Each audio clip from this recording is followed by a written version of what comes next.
एक साथी। कुछ यूं शुरू हुआ था मेरा जीवन का एक नया अध्याय। 5 सालों से यही 4 दीवारों में गुजारा बहुत ही मुश्किल हो गया था। अकेलेपन से मेरा दम घुट रहा था।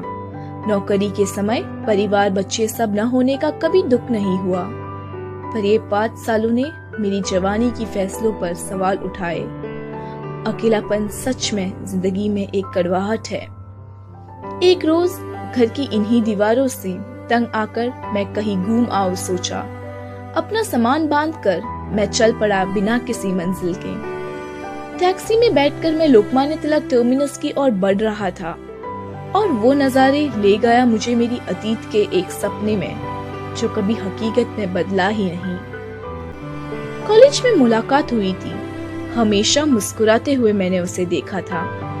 हम अच्छे दोस्त बने, प्रेमी बने, पर समय के साथ साथ रिश्ते में दूरियां आई और हम अलग हुए। मेरे दिल में तो हमेशा मुस्कुराती हुई कविता ही थी, कभी दिल से दूर हुई ही नहीं। ऐसा दिन भी आया कि मेरी कविता हमेशा के लिए पराये हो गई। उसकी शादी हो गई। उसी दिन मैंने अपनी नादानी में शादी न करने का फैसला कर बैठा। जवानी में वो फैसला कभी गलत ही नहीं लगा। परिवार, दोस्त, नौकरी सब में उलझा रहता। फिर जब तक एक साथी की जरूरत महसूस हुई, वक्त बीत चुका था। भाई बहन के बच्चे शादी कर रहे थे। फिर मैंने किसी कविता को ढूंढा नहीं जो जिंदगी में एक साथी होती। जिंदगी ऐसे ही बिना कोई रंग के चल रही थी। पेंशन के बाद तुरंत नए नए शौक पालने लगा, परंतु किसी में मन नहीं लगा। बात करने वाला, साथ हंसने वाला कोई नहीं था। अकेले अकेले मैं ख्यालों में खोया रहता। दोस्त भी सब अपने नाते पोते के साथ समय व्यतीत कर रहे थे। ट्रेन की घंटी ने मुझे ख्यालों से निकाला और नजारे धीरे धीरे पीछे छूट गए। सुनिए जरा, मेरा ये सामान ऊपर रख देंगे? न जाने उस आवाज ने इस 65 साल के बूढ़े को एक आस क्यों दिया। नजरें मिली तो वही गाने सुनाई दिए जो पहली बार प्यार में महसूस किया था। नीले रंग की साड़ी पहने एक महिला खड़ी थी। मैं 65 की जगह 17 साल का लड़का बन गया था। सामान को अपनी जगह रखकर अखबार पढ़ने की नाटक में लग गया। बार बार उनकी तरफ देखता रह गया। थोड़ी ही दूर चली तीखी ट्रेन से कोई शोर आया। आग लगी है, ये कानों तक पहुंचा। सब हड़बड़ा गए। मैं तो तब भी उनके चेहरे को निहार रहा था। तब भी वो उठने लगी तो मैं तुरंत कहा, आप बैठिए, मैं जाके देख कर आता हूँ कि क्या बात है। छोटी सी एक चिंगारी जो ट्रेन में कोलाहल मचाई थी, वो जल्द ही हमारी जिंदगी में हलचल लाने वाली थी। मैं कविता, आप? ऐसा इत्तेफाक मुझे भरोसा ही नहीं हो रहा था।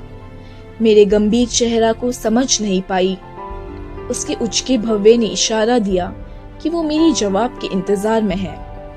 मैं आनंद, मुंबई से ही हूँ। दिल्ली घूमने के निकला हूँ, अकेले। मैं भी। मेरा ग्रुप है। फैसला देरी से करने की वजह से भोगी भी दूर हो गया। फिर पूरा रास्ता हमने बात ही किया। उसके पति के अकाल मृत्यु, बच्चों को संभालने की कहानियां, स्कूल की नौकरी, रिटायरमेंट के बाद के दिनों, मेरी नौकरी, शादी न करने के फैसले, ऐसे लगभग बहुत कुछ। हमारा समय कट ही गया।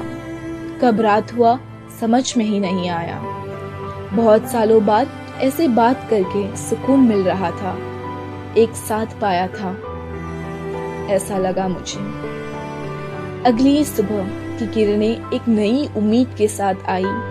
ट्रेन तो थोड़ी देरी से चल रही थी और 4 से 5 घंटे थे स्टेशन आने में।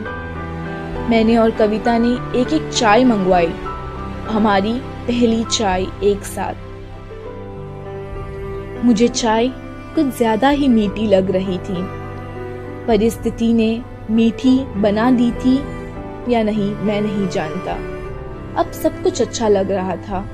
ये उम्र में भी प्यार दिल को सुकून दे रहा था। और 4 घंटे फिर तो वापस वही खालीपन। मैं सोचा। तभी कविता बोल पड़ी, क्यों ना आप हमारे साथ दिल्ली घूमने चले? उनकी पूछने की ही देरी थी। बच्चों जैसे मैं खिल उठा और हंसकर हाँ बोल दिया। ट्रेन स्टेशन पर आते ही धीमी धीमी हो गई। सामान समेटकर ट्रेन के रुकते ही ऊंचे ऊंचे सीढ़ियों से उतर गया। दोनों की सामान को व्यवस्थित स्टेशन में रखा और कविता की ओर बढ़ा। हाथ आगे कर सीढ़ी उतरने में सहायता की। हाथ थामे वो 2 सीढ़ी उतरी और आखिरी में मुझे देखकर मुस्कुरा दी।